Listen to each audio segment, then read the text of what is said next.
మీరు ఏ విధంగా ఫీల్ అవుతున్నారు? దదనా చెరువుకు నీళ్లు తెస్తున్నారు కదా ఎమ్మెల్యే గారు. ఈ నీళ్లు తెప్పడం వల్ల మాకు వాటర్ సప్లై చేయడం వల్ల మా చెరువుకు నీళ్లు లేక మాకు ఎన్ని విధాలు కష్టపడి కూలీలు లేక ఎంతో వలసపోయి ఎన్నో ఇబ్బందులు పడి మా లేబర్ వచ్చేసి మేము చాలా ఇబ్బందులు పాడైపోతున్నాము. మాకు వచ్చేసి ఆ ఎమ్మెల్యే గారు వచ్చేసి మంచి సౌకర్యం తెప్పించి మంచి అవకాశం తెప్పించినాడు. మాకైతే పేంటు పొలం లేదు, రైతులకు ఉంది. వాళ్ళకు మొత్తం అన్ని విధాలుగా రైతు రుణాలు అవి ఇవి అన్ని చేస్తున్నారు. మాకేం లేవు. రైతులకు వచ్చేసి వాటర్ ఉండడం వల్ల మాకు వచ్చేసి వాళ్ళ పంటలు ఉండడం వల్ల మేము మా భార్యలో సస్యశావనంగా తిండికి పండుకోనికి అన్ని విధాలుగా అవకాశము. ఏరే గ్రామానికి పోయి ఉపాధి కూలి సంపాదించుకోకుండా ఈడే మాకు కావాలి. మేము పని కష్టపడి మా భార్యలో సాకోనికి అన్ని సౌకర్యాలు తెప్పించినాడు ఈ ఎమ్మెల్యే గారు.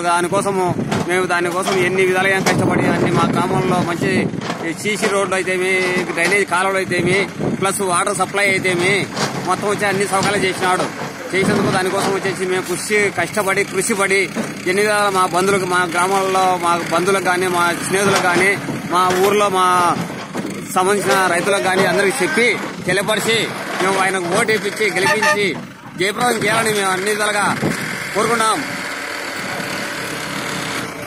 జై ఆయనకే ఓటు వేయించి ఆయనని మళ్ళా వచ్చే నెక్స్ట్ ప్రభుత్వంలో కూడా ఆయనకు మళ్ళా ఇదే ఎమ్మెల్యే పదవి ఉండి మమ్మల్ని రైతులు కాకోకుండా మా లేబర్లు లేకోకుండా మళ్ళీ వచ్చేసి మమ్మల్ని అందరినీ కాపాడి ఆయన మంత్రి పదవి కూడా ఇప్పించాలని ఎవరు చంద్రబాబు నాయుడు ఇప్పించాడని చెప్పి కూడా మేము కోరుకొని మేము సహకరించాలని మొత్తం కష్టపడి మా శాసనం వరకు మేము కష్టపడతామని జై హింద్.